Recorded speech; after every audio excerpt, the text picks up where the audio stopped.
My name is Steve Grossman. I'm the brewery ambassador with Sierra Nevada Brewing Company, and I'm visiting Brazil.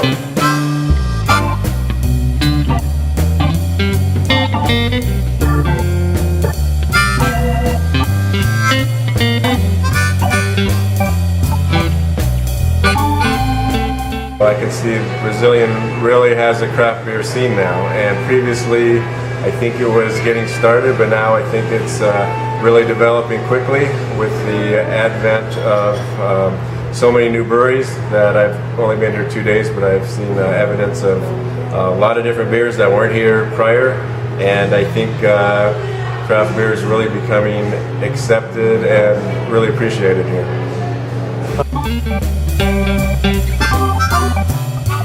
Okay, it's a great step to a craft beer culture.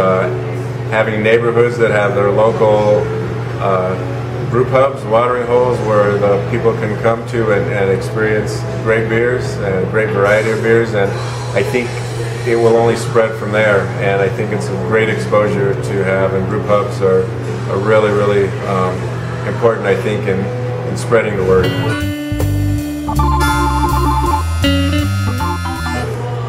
We've always been reluctant to export. We're not comfortable sending our beers around the world. How many countries do you We're only in about 14 countries right now, and we really want to look after the quality, make sure that the quality is maintained, and to that end, we only ship refrigerated, and we demand refrigerated warehousing as well, and finding that in many export markets is very challenging. And then when we were able to find refrigerated warehousing in Brazil, it influenced us to enter the market.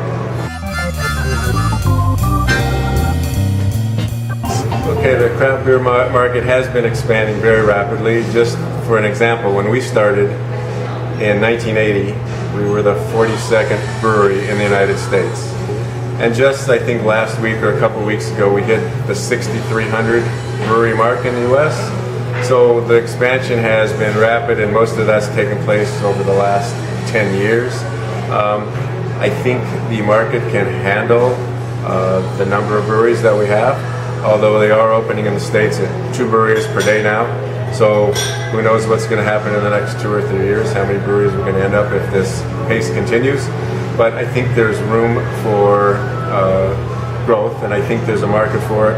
And if you look at how many beer drinkers that we are actually reaching in the United States, I think craft still only has about 14%. So I think we have a lot of room for growth.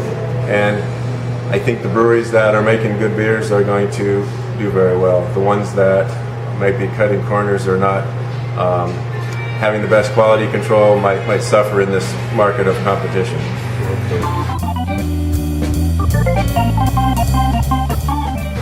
We had... And what's your opinion about cans? We had the same problem years and years ago, but there were a couple of brave breweries that decided to make cans only. I think the first being Oscar Blues, and they took the step and made the leap to do cans only, and the market started developing for cans. But we did have the stigma against cans as well in the States, and a lot of markets that I visit around the world has that still, but it is changing, because I think cans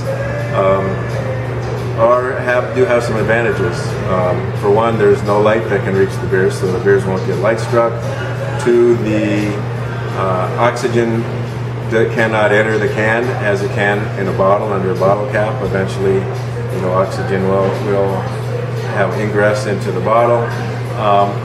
Cans also are recycled. The aluminum is recycled at a higher rate, at least in the United States, than glass is. So there's some environmental advantage there, as well as shipping. You can fit more cans into a container due to the lighter weight. So it's more environmentally friendly to ship with aluminum cans. So I think they might be the wave of the future, and we see it going that way. We've been doing cans for quite a few years now, and see our can sales increasing.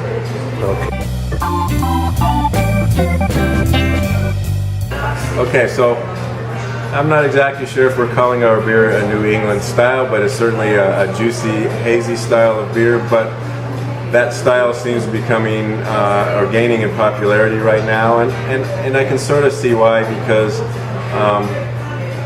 the focus is on hop flavor and hop aromatics and not so much on bitterness. And I think it tends to make the beers a little bit more drinkable than the extremely high IBU beers. And also the hazy aspect will lend to some mouthfeel, and I think that can enhance enjoyment as well, and maybe enhance some drinkability for people. Sour beers in the United States, I think many breweries, maybe most breweries, are making a sour beer. We make one year round now. It's called Entrevista. It goes as style. We're going to come out with another style of that as well, with fruit and agave. I think it's an interesting style, and I think it's a very refreshing style. As I said, many breweries do make a sour. That being said, I don't know if the sales are as high as some of the other styles. Certainly IPA rules the States, as it probably rules everywhere else around the world. And I think it's good to have varying styles for variety. It's awesome. And I also think it's really interesting that Brazil is going to have their own unique style of beer. I think that's you heard really something about Catarina Sour? Not until you mentioned it. Okay. So, but I think it's going to be a really, interesting But way it's to new. go. It's Yeah, new here. Yeah, So. exactly.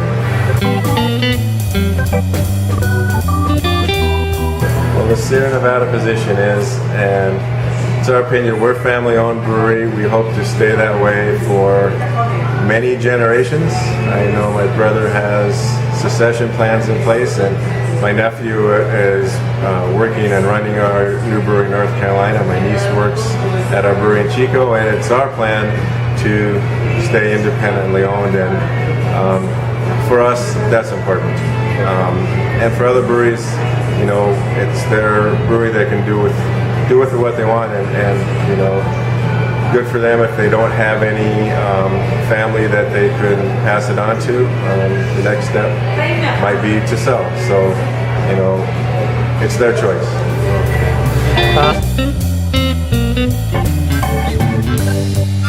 That's a great question, because craft brewing is unlike pretty much any other business, in that there's great camaraderie, there's great collaboration, and most of the brewers get along very well, and we're friends. And I think that's a really unique side of this business that you don't find very many other places. And I can say that we're friends with maybe not all 6,300 breweries in the United States now, but we're friends with a great deal of the breweries, and we get together, we hang out, we drink beers together, we discuss ideas, we collaborate together, and I think it's a great business in that way.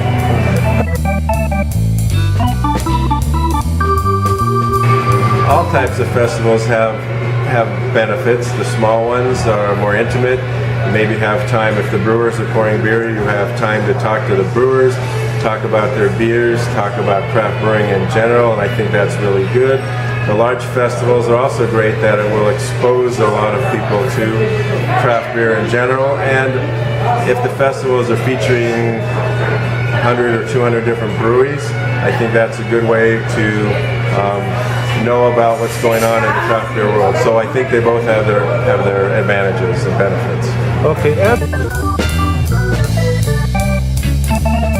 The Beer Camp was a unique program that we started about 7-8 years ago, where our idea was to bring our retailers, our customers in to our brewery, experience Sierra Nevada firsthand, make beer with us, and then be able to make that beer available for them to sell at their pubs or their restaurants.